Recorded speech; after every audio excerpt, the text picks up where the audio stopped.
Hello बच्चों। आज हम देखेंगे मॉडल पेपर कक्षा 8 विषय विज्ञान का, जो कि बोर्ड परीक्षा पर आधारित है। तो शुरू करते हैं।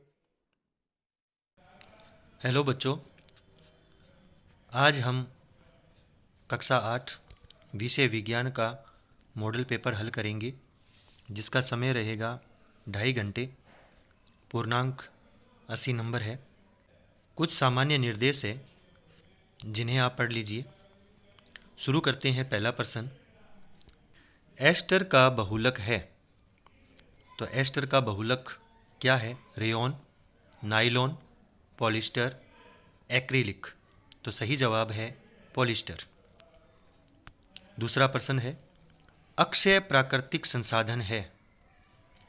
अक्षय प्राकृतिक संसाधन है सूर्य का प्रकाश, कोयला, प्राकृतिक गैस, पेट्रोलियम। तो सही जवाब है सूर्य का प्रकाश। तीसरा प्रश्न है, निम्न में दाह्य पदार्थ नहीं है। मैग्नीशियम, कास्ट कोयला, लोहा, लकड़ी। तो सही जवाब रहेगा लोहा। यह दाह्य पदार्थ नहीं है। अगला प्रश्न है, निम्न कथन 4 से 6 को सत्य या असत्य चिन्हित कीजिए। चौथा प्रश्न है, प्रत्येक शुक्राणु एक एकल कोशिका है। यह कथन सत्य है। पांचवा प्रश्न है, किशोरावस्था के दौरान होने वाले परिवर्तन यौवनारंभ का संकेत होते हैं। यह कथन भी सत्य है। छठा प्रश्न है, सजातीय आवेश एक दूसरे को आकर्षित करते हैं। यह कथन असत्य है। अगला प्रश्न देखते हैं, नंबर 7, दहन किसे कहते हैं? उत्तर है, वह रासायनिक प्रक्रम जिसमें पदार्थ ऑक्सीजन के साथ अभिक्रिया कर ऊष्मा देता है, दहन कहलाता है। वह रासायनिक प्रक्रम जिसमें पदार्थ ऑक्सीजन के साथ अभिक्रिया करके ऊष्मा देता है, दहन कहलाता है। अगला प्रश्न है, नंबर 8, मादा के किस जनन अंग में भ्रूण का रोपण होता है? उत्तर है, मादा के जनन अंग गर्भाशय में भ्रूण का रोपण होता है। अगला प्रश्न है, नंबर 9, मादा हार्मोन का नाम लिखिए। तो उत्तर है एस्ट्रोजन। मादा हार्मोन का नाम है एस्ट्रोजन। अगला प्रश्न देखते हैं, नंबर 10। अगला प्रश्न है, पृथ्वी की संरचना का नामांकित चित्र बनाइए। तो बच्चों देखो, यह पृथ्वी की आंतरिक संरचना का एक चित्र है। पृथ्वी के ऊपरी भाग को भूप्रपट्टी कहते हैं। अंदर प्रावार, बाह्यक रोड और आंतरिक रोड। प्रश्न नंबर 11, सप्तऋषि तारामंडल के प्रमुख तारों की अपेक्षित स्थिति दर्शाने के लिए आरेख खींचिए। तो बच्चों देखो, यह चित्र सप्तऋषि मंडल का है, जो कि आपको बनाना है। 7 तारों का समूह है सप्तऋषि। सूक्ष्म जीवी के मुख्य वर्ग कौन कौन से हैं? उत्तर है, सूक्ष्म जीवी के मुख्य 4 वर्ग है, जीवाणु, कवक, प्रोटोजोआ और कुछ शैवाल। तो सूक्ष्म जीवी के मुख्य 4 वर्ग है, जीवाणु, कवक, प्रोटोजोआ, कुछ शैवाल। एक अन्य वर्ग विषाणु भी होते हैं। ये भी सूक्ष्म जीव होते हैं, किंतु ये उक्त सूक्ष्म जीवों से भिन्न होते हैं। अगला प्रश्न नंबर 13, आपका मित्र गर्मियों के लिए कमीजें खरीदना चाहता है। उसे सूती कमीजें खरीदनी चाहिए या संश्लेषित? 4 कारण लिखिए। तो आपके मित्र को गर्मियों के लिए सूती कमीजें खरीदनी चाहिए, क्योंकि सूती कपड़ा ऊष्मा का कुचालक है। यह हमारे शरीर में बाह्य ऊष्मा को प्रवेश नहीं करने देता और इस प्रकार हमारे शरीर को ऊष्मा से बचाता है। सूती कपड़े में पसीना सोखने की क्षमता होती है, जिससे हमारा शरीर ठंडा रहता है। और संश्लेषित कमीजें न तो पसीना सोखती है और न ही छिद्र युक्त होती है। देखते हैं अगला प्रश्न नंबर 14, नीचे सारणी में समूह 1 का समूह 2 से सही मिलान कीजिए। देखो बच्चों, आपको सही मिलान करके दिया हुआ है। कोयला पत्थर जैसा कठोर, कोख सैरंध्र काला, कोल तार काला गाढ़ा द्रव और पेट्रोलियम गहरे रंग का तेलीय द्रव। आपको परीक्षा में इसी प्रकार मिलान करना है। देखते हैं अगला प्रश्न नंबर 15। नीचे लिखे गए वाक्यों की सत्यता की जांच कर सत्य या असत्य पर सही का निशान लगाना है। पहला है, वनोन्मूलन से पृथ्वी पर ताप एवं प्रदूषण में वृद्धि होती है, तो यह कथन सत्य है। दूसरा है, किसी विशेष क्षेत्र में पाए जाने वाले पेड़ पौधे उस क्षेत्र के प्राणी जात कहलाते हैं, तो यह कथन असत्य है। रेड डाटा पुस्तक में महत्वपूर्ण लोगों का नाम लिखा होता है, यह कथन भी असत्य है। अगला है, जैव विविधता के संरक्षण के उद्देश्य से जैव मंडल आरक्षित क्षेत्र बनाए गए हैं, तो यह कथन सत्य है। तो पहला कथन सत्य, दूसरा असत्य, तीसरा असत्य और चौथा सत्य। देखते हैं अगला प्रश्न। मानव तंत्रिका कोशिका का रेखा चित्र बनाइए। तंत्रिका कोशिकाओं द्वारा क्या कार्य किया जाता है? उत्तर है, सबसे पहले बच्चों हमें मानव तंत्रिका कोशिका का चित्र बनाना है, जो कि आपके सामने दिया हुआ है। इस प्रकार आप तंत्रिका कोशिका का चित्र बना सकते हैं। दूसरा इसने पूछा है तंत्रिका कोशिकाओं का कार्य। तो तंत्रिका कोशिका का क्या कार्य है? देखें, तंत्रिका कोशिका संदेश प्राप्त करके उसका स्थानांतरण करती है, जिसके द्वारा यह शरीर में नियंत्रण और समन्वय का कार्य करती है। देखते हैं अगला प्रश्न नंबर 17। धक्के एवं खिंचाव के द्वारा वस्तुओं की गति की अवस्था में परिवर्तन के दो उदाहरण दीजिए। देखिए उत्तर इसका, धक्के के द्वारा वस्तुओं की गति की अवस्था में परिवर्तन का जो उदाहरण है वो है मेज पर रखी पुस्तक को आगे की ओर गतिशील बनाना, दरवाजे को बंद करना। तो बच्चों, ये धक्के के कारण गति की अवस्था में परिवर्तन है। जैसे मेज पर रखी पुस्तक को अगर धक्का देंगे तो वह आगे की ओर गति करेगी, दरवाजे को धक्का देंगे तो वह बंद हो जाएगा। इसी प्रकार खिंचाव के द्वारा वस्तुओं की गति की अवस्था में क्या परिवर्तन होता है, उसके उदाहरण देखिए। कुएं से पानी की बाल्टी को खींचना और किसी मेज की दराज को खोलना। देखते हैं अगला प्रश्न नंबर 18। वर्णन कीजिए घर्षण किस प्रकार शत्रु एवं मित्र दोनों है। दो बिंदु लिखिए। तो हमें घर्षण के बारे में बताना है कि घर्षण किस प्रकार हमारा शत्रु है और किस प्रकार हमारा मित्र है। तो पहले हम देखते हैं घर्षण शत्रु है। क्यों? क्योंकि घर्षण के कारण गति करती हुई वस्तु की ऊर्जा की काफ़ी मात्रा ऊष्मा ऊर्जा के रूप में व्यर्थ चली जाती है। और दूसरा कारण घर्षण बल वाहनों जैसे कि बस, ट्रेन, हवाई जहाज, रॉकेट आदि के वेग को निश्चित सीमा से आगे नहीं बढ़ने देता। यही घर्षण हमारा मित्र है। क्यों? क्योंकि घर्षण बल हमें पृथ्वी की सतह पर चलने में सहायता करता है। कागज की सतह व पेन के शीर्ष के मध्य घर्षण बल हमें लिखने में भी सहायता करता है। तो इस प्रकार घर्षण हमारे लिए शत्रु भी है और मित्र भी है। देखते हैं अगला प्रश्न नंबर 19। ध्वनि प्रदूषण मानव के लिए किस प्रकार से हानिकारक है? तो देखते हैं उत्तर। ध्वनि प्रदूषण मानव के लिए निम्न प्रकार से हानिकारक है। नंबर 1, ध्वनि प्रदूषण से अनिद्रा उत्पन्न हो सकती है। नंबर 2, उच्च रक्तचाप उत्पन्न हो सकता है। नंबर 3, सुनने की क्षमता अस्थायी अथवा स्थायी रूप से कम हो जाती है। नंबर 4, चिंता जैसा विकार उत्पन्न हो सकता है। तो ये ध्वनि प्रदूषण से कुछ हानियां हैं। देखते हैं अगला प्रश्न नंबर 20। आलू की चालकता का परीक्षण कैसे करें? नामांकित चित्र की सहायता से बताना है। तो बच्चों, यह चित्र दे रखा है आपको आलू की चालकता का परीक्षण। यह चित्र आपको बनाना है और परीक्षण जो है वो ये है, एक आलू को 2 बराबर भागों में काटिए तथा संप्रेक्षित के तांबे के तारों को इसमें निर्विष्ट करा दीजिए। धन टर्मिनल से संयोजित तार के चारों ओर नीला धब्बा बनता है। यह दर्शाता है कि आलू विद्युत का सुचालक है। तो इस प्रकार बच्चों आपको यह नामांकित चित्र और यह परीक्षण आपको लिखना है। देखते हैं अगला प्रश्न नंबर 21। क्षुद्र ग्रह तथा उल्का पिंडों के बीच के दो अंतर बताने हमें कि क्षुद्र ग्रह क्या है और उल्का पिंड क्या है।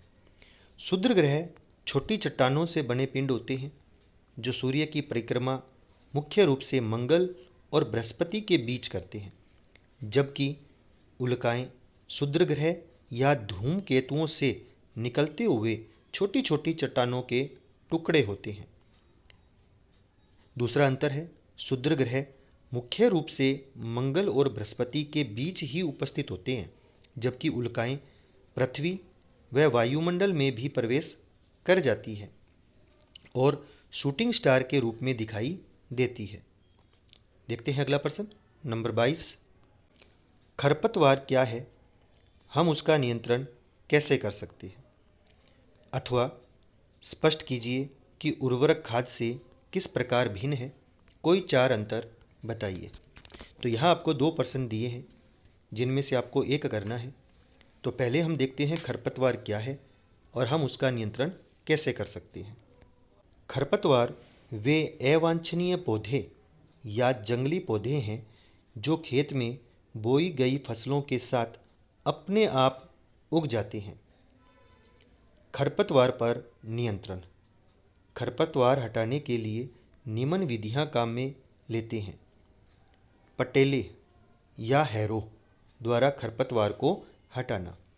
जब फसल की बुआई से पहले हल चलाकर खेत को जोता जाता है तो उसमें लगे हुए अधिकतर खरपतवार हल चलाते समय जड़ सहित उखड़ जाते हैं और निकाल दिए जाते हैं। अब यदि खेत में पटेला या हैरो नामक कंघी जैसा उपकरण घुमा दिया जाए तो ये उखड़े हुए खरपतवार पटेले की छड़ों के साथ फंसकर खेत से बाहर निकल जाते हैं। दूसरा है रसायनों के उपयोग से। खरपतवार को नष्ट करने के लिए 2 या 4D जैसे रसायनों का छिड़काव कर दिया जाता है। इससे खरपतवार पौधे मर जाते हैं किंतु फसल को कोई हानि नहीं होती। खरपतवार नाशी को जल में आवश्यकता अनुसार मिलाकर स्प्रेयर या फुहारा की सहायता से खेत में छिड़काव करते हैं। दूसरा प्रश्न देखते हैं जो इसमें अथवा में था। स्पष्ट कीजिए कि उर्वरक खाद से किस प्रकार भिन्न है, कोई 4 अंतर बताइए। देखते हैं इसका जवाब। उर्वरक और खाद में अंतर। उर्वरक एक रासायनिक पदार्थ है जबकि खाद एक कार्बनिक जैविक पदार्थ है जो गोबर, मानव अपशिष्ट एवं पौधों के अवशेष के विघटन से प्राप्त होता है। दूसरा, उर्वरक का उत्पादन फैक्ट्रियों में होता है जबकि खाद खेतों में बनाई जाती है। तीसरा, उर्वरक से मिट्टी को ह्यूमस प्राप्त नहीं होता जबकि खाद से मिट्टी को प्रचुर मात्रा में ह्यूमस प्राप्त होता है। चौथा अंतर है, उर्वरक में पादप पोषक जैसे कि नाइट्रोजन, फास्फोरस तथा पोटेशियम प्रचुरता में होते हैं जबकि खाद में पादप पोषक तुलनात्मक रूप से कम होते हैं। तो ये थे उर्वरक और खाद में अंतर। देखते हैं अगला प्रश्न। प्रश्न नंबर 23 है, क्या होता है जब तनु सल्फ्यूरिक अम्ल कॉपर प्लेट पर डाला जाता है? दूसरा प्रश्न है, लोहे की कील कॉपर सल्फेट के विलयन में रखी जाती है। संबंधित अभिक्रिया के शब्द समीकरण भी लिखिए। अथवा तांबे के जग के ऊपरी किनारे पर हरे रंग की परत किस रासायनिक पदार्थ के बनने के कारण जमा होती है? इसके बनने को रासायनिक समीकरण द्वारा समझाइए। तो पहले हम देखते हैं प्रश्न। तनु सल्फ्यूरिक अम्ल कॉपर प्लेट पर डाला जाता है तो क्या होता है? जब तनु सल्फ्यूरिक अम्ल कॉपर प्लेट पर डाला जाता है तो कॉपर सल्फेट तथा हाइड्रोजन गैस उत्पन्न होती है जिसका सूत्र है कॉपर प्लस सल्फ्यूरिक अम्ल equal to copper sulphate plus hydrogen. दूसरा प्रश्न था, लोहे की कील कॉपर सल्फेट के विलयन में रखी जाती है तब क्या होता है? लोहे की कील को कॉपर सल्फेट के विलयन में रखने पर कॉपर सल्फेट विलयन से कॉपर विस्थापित हो जाता है। इससे आयरन सल्फेट तथा कॉपर प्राप्त होता है। इसका रासायनिक सूत्र है copper sulphate plus iron equal to iron sulphate plus copper. अथवा में प्रश्न था, तांबे के जग के ऊपरी किनारे पर हरे रंग की परत किस रासायनिक पदार्थ के बनने के कारण जमा होती है और इसके बनने को रासायनिक समीकरण सहित समझाइए। देखते हैं इसका जवाब। कॉपर के बर्तन अथवा तांबे के जग को लंबे समय तक नम वायु में खुला रखने पर उस पर एक हल्की हरी परत जम जाती है। यह हरा पदार्थ कॉपर हाइड्रोक्साइड CuOH2 और कॉपर कार्बोनेट CuCO3 का मिश्रण होता है, लेकिन इसे जंग नहीं कहा जा सकता। इसकी अभिक्रिया अथवा रासायनिक समीकरण निम्न प्रकार है: 2Cu plus H2O plus CO2 plus O2। 2Cu यानी कॉपर प्लस H2O जल plus CO2 carbon dioxide plus O2 oxygen equal to CuOH2 यानी कॉपर हाइड्रोक्साइड प्लस CuCO3 यानी कॉपर कार्बोनेट। कॉपर, जल, कार्बन डाइऑक्साइड और ऑक्सीजन के मिलने से copper hydroxide plus copper carbonate बनता है। देखते हैं अगला प्रश्न। परावर्तन के दो नियमों का उल्लेख कीजिए एवं इन्हें रेखा चित्र से प्रदर्शित कीजिए। देखते हैं इसका जवाब। परावर्तन के नियम। आपतन कोण सदैव परावर्तन कोण के बराबर होता है और आपतित किरण, परावर्तित किरण तथा परावर्तक पृष्ठ पर आपतन बिंदु पर खींचा गया अभिलंब एक ही तल में होते हैं। तो यहाँ आपको एक चित्र दिया हुआ है। दुपहिया वाहन चलाते समय हेलमेट का उपयोग क्यों जरूरी है? देखते हैं इसका जवाब। हेलमेट का उपयोग हेलमेट से आकस्मिक दुर्घटना के समय सिर में चोट से बचाव हो जाता है और दूसरा, मोटर यान अधिनियम 1988 के तहत बिना हेलमेट के वाहन चलाने पर सजा का प्रावधान भी है। देखते हैं इसमें अथवा वाला प्रश्न। नियमित परावर्तन एवं विस्तृत परावर्तन को चित्र द्वारा दर्शाइए। देखते हैं इसका जवाब। बच्चों, आपको यहाँ नियमित परावर्तन और विस्तृत परावर्तन का चित्र दिया है जिसे आपने बनाना है। तो चित्र को आप ध्यानपूर्वक देख लें, जो कि नियमित परावर्तन और विस्तृत परावर्तन के बारे में दर्शाता है। देखते हैं इसका दूसरा प्रश्न। सड़क दुर्घटना के कोई दो दुष्परिणाम बताइए। देखते हैं इसका जवाब। सड़क दुर्घटना के दो दुष्परिणाम हैं: पीड़ित व्यक्ति का अपंग होना या मौत हो जाना, परिवार पर आकस्मिक आर्थिक भार पड़ना। देखते हैं अगला प्रश्न। प्रश्न नंबर 25 है, किन विभिन्न विधियों द्वारा जल का संदूषण होता है? कोई 4 कारण लिखने हैं आपने कि निम्नलिखित विधियों द्वारा जल का संदूषण होता है। तेल निकालने के समय पेट्रोलियम के समुद्र में रिसने से तथा जहाज़ों के संचालन से समुद्री जल प्रदूषित होता है। दूसरा है, नाभिकीय रिएक्टर संयंत्रों से निकलने वाला कचरा भी जल को प्रदूषित करता है। तीसरा है, औद्योगिक इकाइयाँ हानिकारक रसायनों को नदियों तथा नालों में प्रवाहित कर देते हैं, जिससे जल प्रदूषण होता है। और चौथा कारण है, अनुपचारित वाहित मल सीधे ही जल में प्रवाहित कर देने से जल प्रदूषित हो जाता है। तो यह 4 जल प्रदूषण के कारण हैं। दूसरा प्रश्न देखते हैं। स्वच्छ भारत अभियान से आप क्या समझते हैं? देखते हैं इसका आंसर। स्वच्छ भारत अभियान। स्वच्छ भारत अभियान भारत सरकार द्वारा देश में स्वच्छता को बढ़ावा देने हेतु चलाया गया एक स्वच्छता मिशन है। प्रधानमंत्री श्री नरेंद्र मोदी द्वारा 2 अक्टूबर 2014 को इस अभियान की आधिकारिक शुरुआत की गई थी। अब देखते हैं अथवा वाले प्रश्नों को। वायु प्रदूषण को कम करने के लिए आप कोई 4 सुझाव दीजिए। देखते हैं 4 सुझावों को। तो बच्चों, ये है 4 सुझाव कि व्यक्तिगत स्तर पर हम वायु प्रदूषण को अग्रलिखित उपायों से कम करने में सहायता कर सकते हैं। नंबर 1, घरों के आसपास पेड़ पौधे लगाकर। नंबर 2, जन यानी सार्वजनिक परिवहन के साधनों का उपयोग करना। नंबर 3, निजी वाहनों के उपयोग को कम करना। डीजल अथवा सीसा रहित पेट्रोल का उपयोग करना। सीएनजी का प्रयोग करना। नंबर 4 है कूड़ा करकट तथा टायरों आदि के जलाने पर रोक लगाना। देखते हैं दूसरा प्रश्न इसका। एक विद्यार्थी के रूप में स्वच्छता अभियान में अपनी भूमिका निभाने हेतु आप अपनी दिनचर्या में कौन सी 2 चीज़ें अपनाएंगे? देखते हैं इसका जवाब। हम अपनी दिनचर्या में निम्न 2 चीज़ें अपनाएंगे। नंबर 1, पुनः चक्रित हो सकने वाले पदार्थों से बने उत्पादों का उपयोग करेंगे।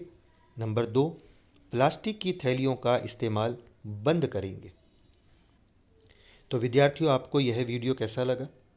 आप अगर पहली बार चैनल से जुड़े हैं तो चैनल को सब्सक्राइब करें, लाइक करें और अपने सहपाठी भाइयों तक, दोस्तों तक इस वीडियो को शेयर करें। मिलते हैं एक और नए वीडियो में एक नए पेपर के साथ। तब तक जय हिंद, जय भारत।